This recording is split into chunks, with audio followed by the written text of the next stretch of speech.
people that get into these problems?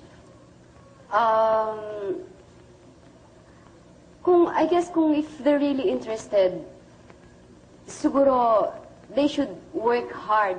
Hindi sila, kasi when I started, hindi naman huso ngayon na lahat may manager. You know, kasi nung kami noon, talagang, kumbaga nung nag-uumpisa kami, sa aking time, nung nag-uumpisa ako, pinagtatrabahuhan talaga namin kami. You know, like, pumupunta ako sa mga provinces para makilala ako. But this time kasi sa napupuna ko lang sa ngayon, sa mga youngsters, lahat ito may kanya-kanya mga managers na siyang nag-handle sa kanila, na kuminsan hindi mo maiaalis na meron ng nahuhulog sa hindi magandang trap. No? I mean, you know? So, sa mga youngsters na gusto talaga, kung talagang nasa dugo nyo, I guess, importante dyan talaga na don't depend on your manager or what. Definitely matutulungan kayo, but sa inyong sarili dapat pagtrabahuhan din nila yon, because someday, pagka naging successful sila, magkakaroon din sila ng hindi lang fame, hindi lang money, kundi responsibility sa public. Yeah. What about yung develop nila sa pagkatao nila, no? Because some of these people don't develop as very good individuals, as very whole individuals, no? And as I said, they get into the other, you know, the vices and all that. I mean, is there malaki ba talagang tentasyon dyan in that industry in terms of all of those? Siguro kasi hindi rin ganun kadali ang buhay ng artista. I mean, you know, maraming magandang bagay, marami ring mahihirap na bagay na nagbibigay sa'yo ng problema. There are some people na kaya ang problema. But there are some na I guess they're weak.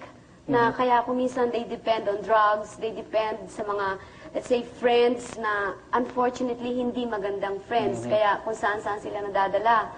I mean, you know, so I guess basta when it comes to this business, show business, nasa individual yan nasa pagkatao. So kung talagang kahit nasabihin mo nandiyan ang temptation sa'yo, left and right, if you're strong enough to fight all these things, and kung nasa tamang utak ka, I mean, you know, I guess malalabanan mo lahat yan, malalagpasan mo lahat yan. Okay, we have a lot of interesting questions. No? Meron kami pinili rito which we're going to ask of you. No? Fatima Castillo, a student from Makati, asks, what could give you the greatest fulfillment in your life, no, personally, aside from your career? Well, of course, kamukha ng sinabi ko, yung bang isa sa mga pangarap ko is to have a quiet and a happy marriage. I mean, a family someday. Kaya nga sabi ko, maybe someday I'll get married someday and have a happy family. Let's put a time frame on that. Kasi you admitted on television that you're what, 37? I'll be 37 this 37. November, yes. Okay. How many years are you giving yourself before you try to really make that other side of your life work? Marriage, etc. Maybe next year. Okay. Malapit na, in other words. Malapit na. Okay.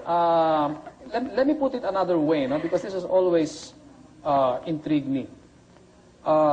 A lot of our friends here in Channel 7 particularly talked about perfection in you, about all the good qualities. But if you were to really think about your life, what do you think is your greatest failure? Yung parang talagang something that you would have really wanted to know pero hindi mo natamo.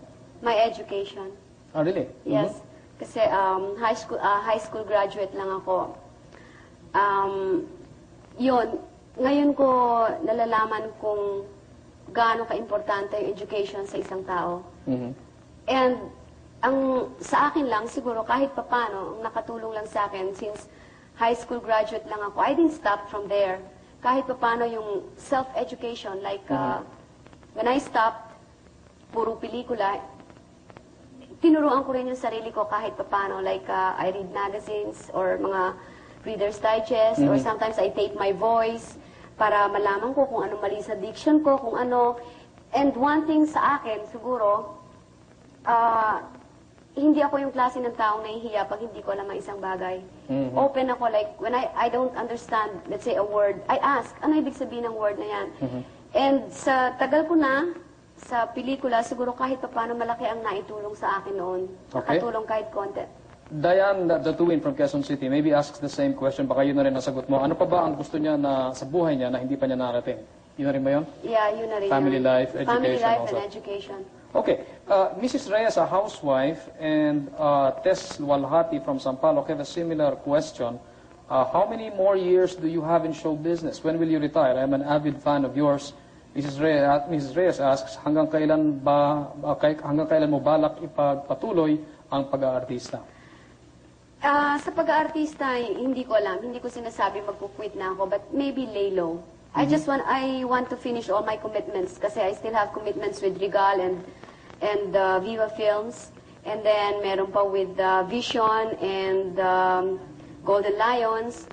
Maybe, wala sa isip kong magkukwit ako, but maybe lay low. And sa pagdating ng time na yon, siguro, right now, sa stage kong to, I'm thinking of a more stable business.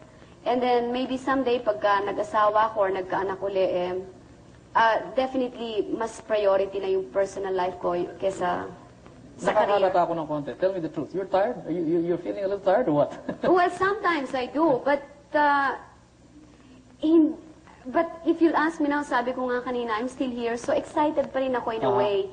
Pero hindi mo na may compare yung excitement ko before kesa yung ngayon. If, like, as I've said, if you ask me to quit now, I can say I'm fulfilled. Yeah. But since I'm still here, I'm still enjoying it, I'm still fighting. Pero kung just in case maglaylo na ako someday, it's fine with me. Basta ang ini-aim ko ngayon is to have a more stable business and family life. Okay. And then maybe go into directing someday. Directing. Bago tayo tuloy maubusan ng oras, I really wanted to ask you this question. Looking back on your career, because you did start very early, 9 years old, even before you were a child actress, etc., and then you went into being a teenage idol, and you went into a serious actress. When you go back and look into this, on balance, do you have any regrets about how your life has developed since that time? Regrets? Hindi siguro dong. Never. Actually, never, even in my personal life na nagkaroon akong regrets. Because I've learned a lot from them. Kung may mistakes man, itinuturing ko yung parang, how is it, teacher. Parang tinuruan ako noon sa buhay ko. So, no regrets. With anything, with my career, with my personal life. So, kung ano man ang negative na nangyari doon, I've learned a lot from it. We're jumping from one thing to another, but let me ask you, may stage yun, you were doing some really cutie pie films and all that sort of thing. When I was 16. Right, and then you went into an action phase? Yes. Even, no? Yeah. When did you start to decide na you wanted to do serious films? And why did you decide to do serious films? When I made Burlesque Queen. Kasi from child actress, nagkaroon ako mga sweetie-sweetie, the time with Vilma Edgar. And then when they offered me Burlesque Queen, doon ako nag-isip, para bang kasi, I mean, the title itself, no? Burlesque Queen, para... Yeah. And I was 20, the time 19. I was 20. I was 20 that time. So, hindi ko, tatanggapin ba ako ng mga tao nito, na isang burlesque dancer, I mean, or sanay sila sa akin na parang sweet daw si Vilma, ganito, lalabas ako biglang isang burlesque dancer. But my manager, William Lery, told me na, Vilma, you cannot be sweet all the time. I mean, kailangan ipakita mo rin this time, kailangan ipakita mo rin na kaya mo na magkaroon ng isang adult role. And this is a perfect role. I mean, hindi maganda yung pagka-burlesque queen, hindi bastos, kundi magandang storya plus Celso Ad Castillo pa. So, I took that risk. Whether tanggapin or sabihin nilang what happened to Vilma, napaka-sweet nito, naging ganun. I took that risk and naging positive ang result. I mean, since then, when I did Burlesque Queen, parang nag-iba na ang tingin nila sa akin from sweet Vilma to, let's say, sweetie actress or star.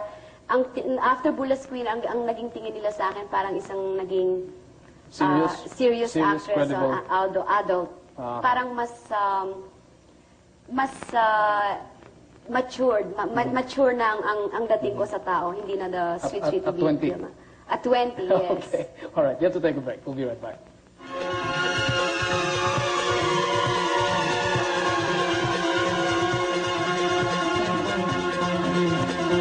This special is being brought to you by 3D Home Appliances. For quality you can trust. In the dark, Hall of Fame, palagay ko, lagi mong gagawin pa rin ang pagiging isang mahusay na aktres sapagkat I'm sure yung mga bago ngayon, like yung mga tinuturuan natin, yung tinutulungan natin dyan sa DATS, ang ilan dyan siguradong susunod din sa mga yapak mo. Kaya you are a good sample na sa pagiging isang mahusay na actress, and more power to you, and I love you too. alam mo naman na hindi ko makakalimutan lahat yung mga pinagsamahan din natin. At sana someday, meron pang mga isang Vilma o isang Vilma Santos na dumating dito sa larangan ng showbiz. Again, congratulations, Vic. Okay, pinag-usapan natin ng konti sinabi ni Kuya Germs, no? Just a quick correction, I have to say this, if you don't mind, because I made a mistake last week. The Ateneo Law Alumni Fellowship is going to be held on Friday, not Thursday. Friday, May 25 at the Central Colleges of the Philippines. That's at Aurora Boulevard and Araneta Avenue. Don't forget, it's Friday, not Thursday. Well, the inevitable question, V. Joy Reyes asks, may plano ka bang pumasok sa politika? Politics, definitely wala. Baka first lady. Pero hindi ako. Ganon. Okay. Well, we have to watch that for kung sino who's going to be your husband later on. Huh? Okay, Teddy Fernandez, government employee from Makati, asks, of all the movies that you have made, what is the most challenging role that you've had? And of all the leading men that you have worked with, who is the best or your personal favorite? Actually, marami akong favorite na movies na ginawa.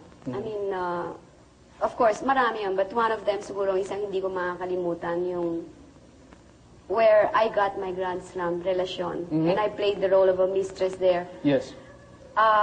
Sa mga leading men ko, marami rin akong, actually, they're all my friends and they're all very, very supportive. But kung pag-uusapan natin yung talagang relax ako and very, very comfortable, siguro si Christopher De Leon. Because siya ang pinakamarami kong nakapareha sa halos lahat ng pelikula kong ginawa. One of the things I've noticed, you have a lot of films, and many of them involve triangles, love triangles. Right, You find yourself more effective in that kind of a role? Yes, because Why is that? They said sa kanila, no, parang ang iniisip nila sa akin, ang tingin nila sa akin, parang liberated woman. Para bang I'm the type daw na klase ng babae na lumalaban. But you don't always play the other woman. In some of your roles, you are the offended wife, hindi ba? Right. Kaya nga, sa mga films din na ginagawa ko, pinakikita ko rin, especially let's say, in that particular movie Relasyon, pinakita ko doon sa pelikulang yun na not because you're a mistress, napakasama mo na. Because they're also human. They can fall in love. And hindi lahat ng mga mistresses masasama. Naku, baka maging So nabibigyan, nabibigyan ko lang. Okay, well, okay, we have to take a break now and being told. We'll be right back. This special is being brought to you by 3D Home Appliances. For quality... Okay, we have talked about a lot of subjects tonight, and as you know, we're being told we have a few seconds left. One last question. You have a pride and joy. Yes. And that's your son, of course. Yes. What are your dreams for him? Well, for my son, as I've said, his education first. And then someday, kung, let's say, I can see he's kind of interested in show business, then I'll let him. So you would not, you would not object? Medal. No. Well, okay. Well, thank you very much, Avi. It has really been a very, very interesting hour, and I'd like to add my own congratulations to a lot of the people here in our GMA7 family that have congratulated you for a well-deserved. I would like to thank them, Dong. Thank you very much to all of you and to you too, Dong. Somebody asked me what I think of you. I think I said it at the beginning of the program. You're a combination of pure talent, hard work, and dedication. Keep it up. Despite what you're saying, I don't think you're going to be quitting in the next couple of years. Thank you very Dong. much. Thank you. Good night. And thank you, ladies and gentlemen, for being with us tonight on this very, very special edition of Viewpoint. Until next week, thank you. Good night.